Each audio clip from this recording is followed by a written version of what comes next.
Proceed. My lord, పౌర హక్కుల సంఘం నేత రాజగోపాల్ గారి మర్డర్ కేసులో ప్రైమ్ సస్పెక్ట్ కింద బండి సూర్యప్రకాష్ అన్న బండి సత్యనారాయణని పోలీసులు కోర్టుకు హాజరుపరిచారు.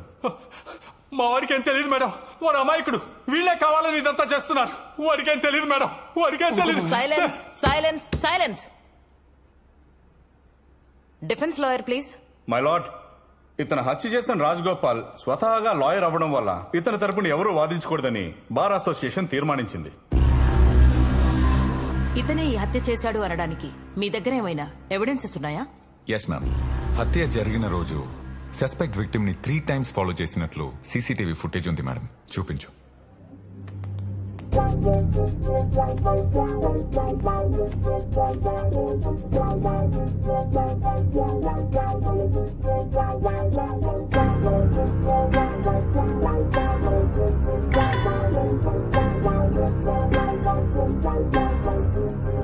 మ్యామ్, 3 times రెక్కి చేసి రాత్రి 10 o'clock మర్డర్ చేశారు మేడం.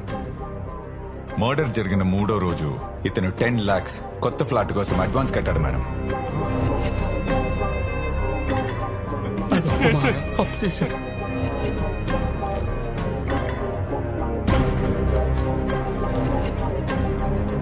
ఆ 10 లక్షలు ఇతనికి ఎక్కడి నుంచి వచ్చాయి? సుపారీ తీసుకున్నాడా?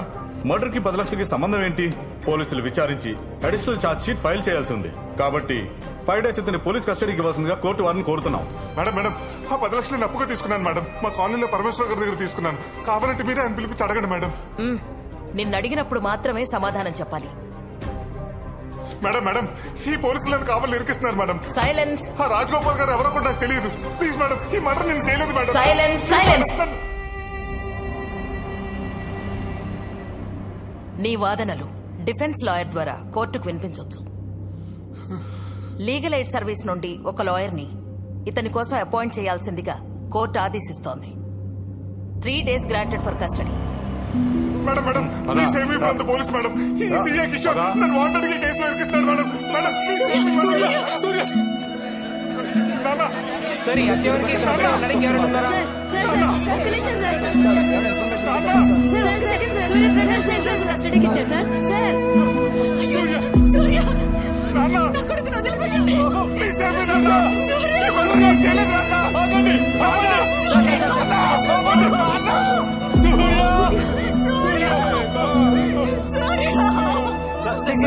సూర్యప్రకాష్ కి ఏమైనా సంబంధం ఉందా? నా కొడుకు ఎలాంటి తప్పు చేయడయ్యా. మీరు మీడియా, మీరు తలుచుకుంటే ఏమైనా చేయగలరు. నా కొడుకు మర్డర్ చేయలేదు. మీరైనా నిరూపించండి అయ్యా. ఈ కాళ్ళు పట్టుకుంటారయ్యా. కస్టడీలోకి వెళ్ళాక వాడిని ఏం చేస్తారని భయంగా ఉంది. వాడిని కాపాడండి అయ్యా. వాడిని కాపాడండి అయ్యా. వాడిని కాపాడండి అయ్యా.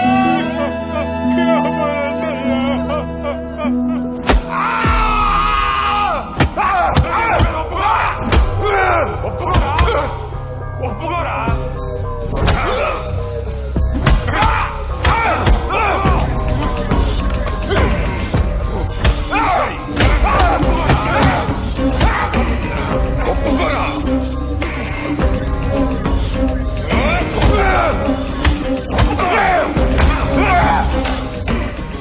ఎంతో మందిని ఒప్పించా, వీడిని కూడా ఒప్పిస్తా.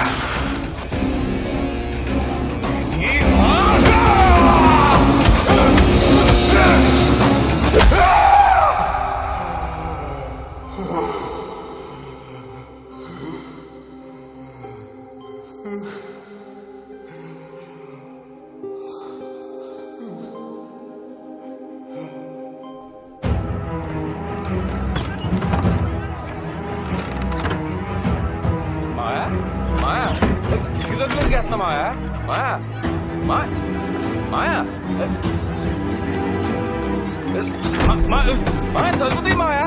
మాయా ప్లీజ్ చెప్పేది అర్థం చేసుకో. తలుపులు ఎందుకు వేసా మాయా? ఏమైంది మాయా? ఏం జరిగింది చెప్పు మాయా. చెప్పేది వినన్నయ్య.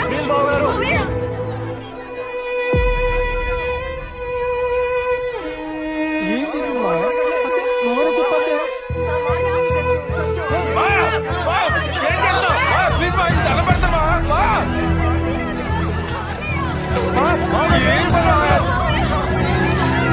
మాట్లాడండి. ఉండండి బాబు. నిర్దోషి. వాడి చేత బలవంతంగా ఈ కేసు ఒప్పించడానికే ఆ సిఐ 3 రోజుల కస్టడీకి తీసుకున్నాడు. నిజం ఎవరు గుర్తించటం లేదు. పోలీసులు నా కొడుకును వదిలేసే వరకు నేను నా భార్య ఈ ఇంట్లోనే ఆమరణ నిరాహార దీక్ష కూర్చుంటున్నాం. ఎవరైనా తలుపులు పగలగొట్టుకుని లోపలికి రావాలని చూశారా? తగలబెట్టుకొని చచ్చిపోతాం. నా కొడుకు మళ్ళీ తిరిగి ఇంటికి వచ్చినప్పుడే ఆ తలుపులు తెరుచుకుంటాయి. రాలేదో తలుపు తీయండి బా. మీకు ఏదన్నా అయితే ఆడు ఏమైపోతాడో ఆలోచించండి. తీసొచ్చు, మేమందరం ఉన్నాం కదా నీకు. రమ్మా, నా మాట విను, పిల్లాడికేం కాదు. నా కొడుకు నిర్దోషిగా బయటికి రావాలి. ఆ సిఐ చట్టం ముందు దోషిగా నిలబడాలి. ఇదే జరగాలి. నా కొడుకు బయటికి రావాలి. నా కొడుకు బయటికి రావాలి.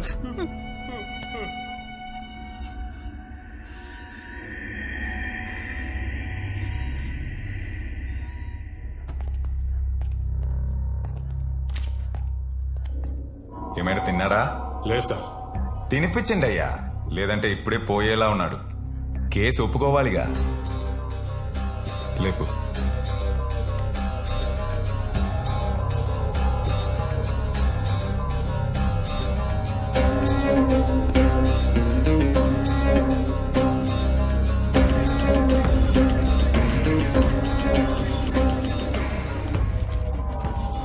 నువ్వే మర్డర్ చేసినట్లు ఒప్పుకున్నానని ఈ స్టేట్మెంట్ లో సంతకం పెట్టరా.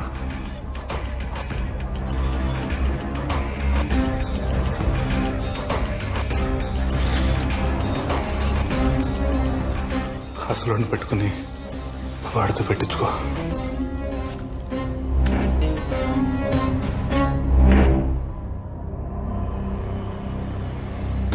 రెడీ.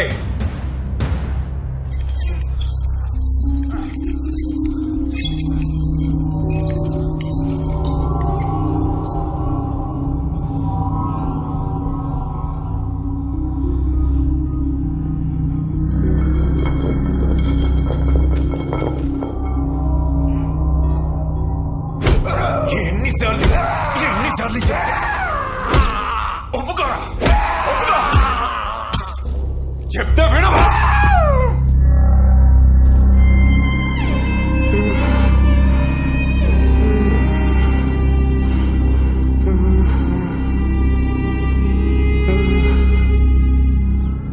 నిన్న రాత్రి నుంచి ఆమరణ నిరాహార దీక్ష కూర్చున్న అతని తల్లిదండ్రులకి సపోర్ట్ గా కాలనీ వాళ్ళు అలాగే ఫ్రెండ్స్ ఈ దీక్షలో పాల్గొంటున్నారు. వీళ్ళంతా సూర్యప్రకాష్ నిర్దోషి, ఎలాంటి తప్పు చేయలేదంటున్నారు.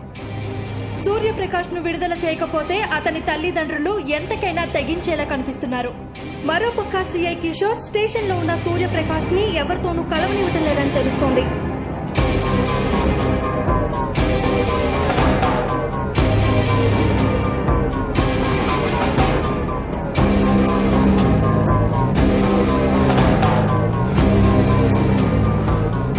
రెడ్డి, ఏ కేసుకి ఇంత టైం పట్టలేదయ్యా. వాడిని నీట్గా రెడీ చేయి. రేపు పొద్దున వాడితో పని ఉంది.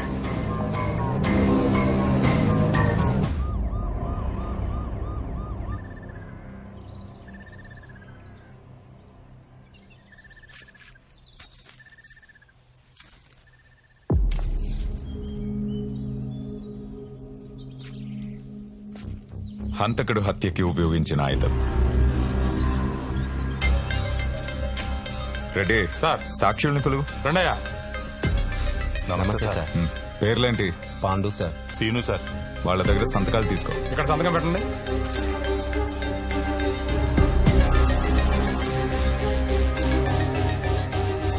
హత్య చేసినప్పుడు హంతకుడు వేసుకున్న షర్ట్.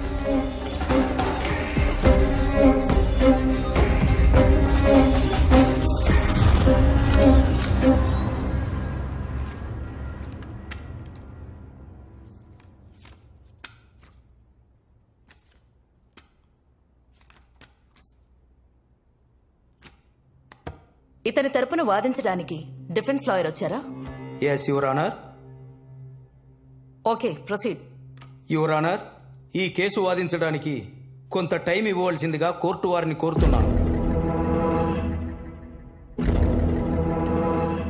బండి సూర్యప్రకాష్ కి 14 రోజులు కోర్టు రిమాండ్ విధిస్తోంది. మేడం, నన్ను 3 రోజులు సెల్లో పెట్టి బాగా కొట్టారు మేడం. ఆ షర్ట్కి ఆ కత్తికి నాకు ఏ సంబంధం లేదు మేడం. ఇదంతా ఈ సీఐ కిషోర్ ప్లాన్ చేశాడు మేడం. Please madam, please. మీ తరపున మీ లాయర్ మిమ్మల్ని జైల్లో కలుస్తారు. మీరేం చెప్పాలనుకున్నారో మీ లాయర్కి చెప్పండి. బండి సూర్యప్రకాష్ కి తన లాయర్ని కలుసుకునే అవకాశం కల్పించాల్సిందిగా కోర్టు ఆదేశిస్తోంది.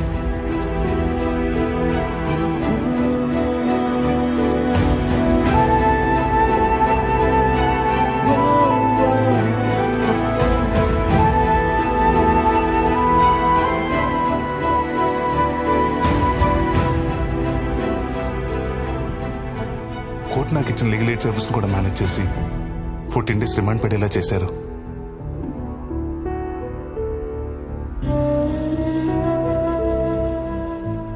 రిమాండ్కి వెళ్ళిన మరుసటి రోజు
నాన్న, మనకెందుకురా ఏసీ? ఊరుకోండి నాన్న, ఈసారి అండ్లెక్కవంట. ఆ వేడి మీరు తట్టుకోలేరు.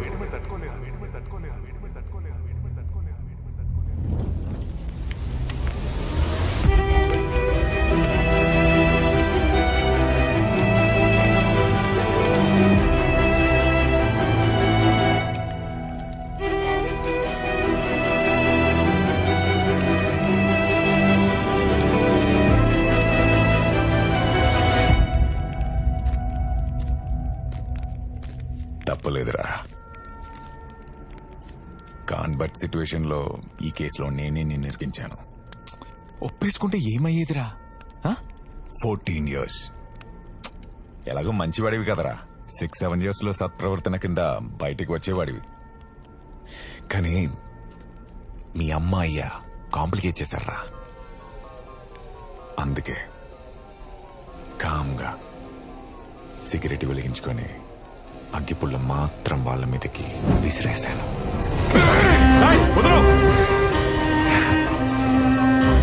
అప్పుడు బ్రతికేస్తారేమో అని చిన్న డౌట్ వచ్చిందిరా. మళ్ళీ ఇంకో సిగరెట్, ఇంకో అగ్గిపుల్ల.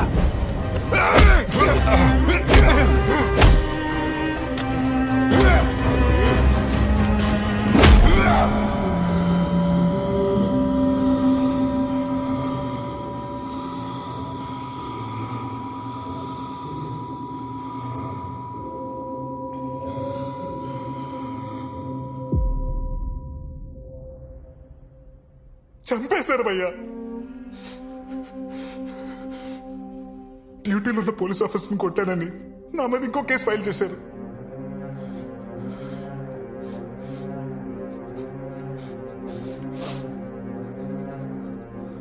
మరి ఈ విషయం కోర్టుకు చెప్పాల్సింది కదా భయ్యా. వాడే చెప్పాడని ప్రూవ్ చేయాలంటే నేను కోర్టుకు వెళ్ళాలి. అదే వాడినే చంపాలంటే ఈ జైలు దాటితే చాలనిపించింది.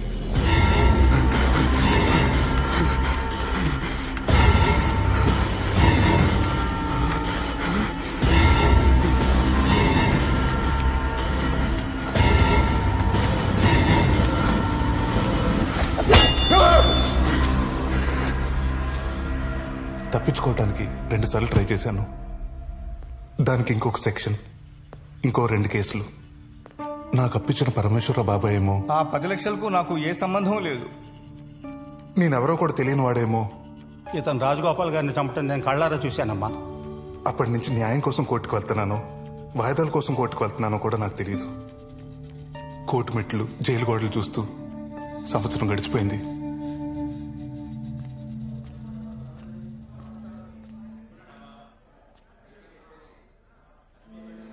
నేను కలవడానికి మీనాక్షి వాళ్ళ నాన్నగారు వచ్చారు. రండి అంకుల్.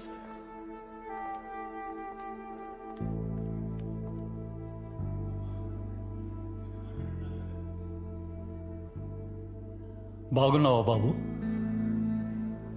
మన మధ్య ఇలాంటి రోజు ఒకటి వస్తుందని నేను ఎప్పుడూ అనుకోలేదు. నువ్వు వస్తావని తను ఇంకా నీకోసం ఎదురు చూస్తూనే ఉంది. ఎప్పుడు బయటకు వస్తావో తెలియకుండా ఎంతకాలం అని ఎదురు చూడ్డాం. మంచి సంబంధం. అబ్బాయి నీలాగే సాఫ్ట్వేర్ ఇంజనీర్. మీ విషయం తెలిసి కూడా పెళ్లి చేసుకుంటా అన్నాడు.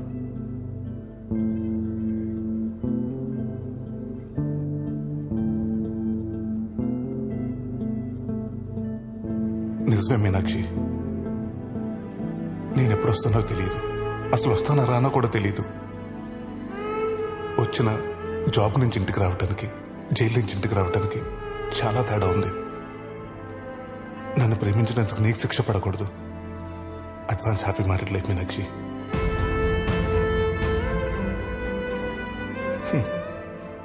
నువ్వు అనేదాను కదా, పిల్లలు చెప్పడానికి ఒక కథ ఉండాలని. అవును, ఇప్పుడు అది నీకుంది. బాయ్.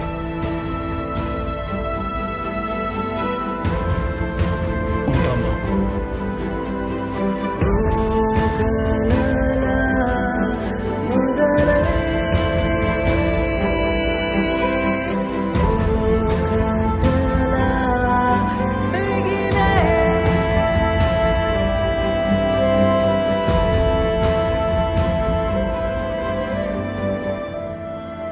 ములాఖత్ అంటే మామూలుగా మాట్లాడడానికి వస్తారనుకున్నాను కానీ ఇలాంటి డెసిషన్ తీసుకుంటారనుకోలేదు బా.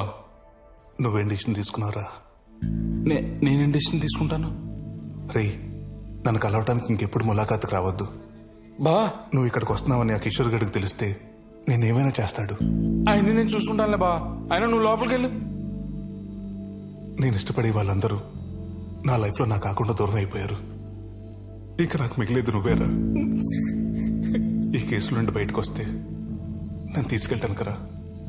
ఇక్కడే పోతే నా శవాన్ని తీసుకెళ్ళటానికి రా. నన్ను రావద్దానికి రా.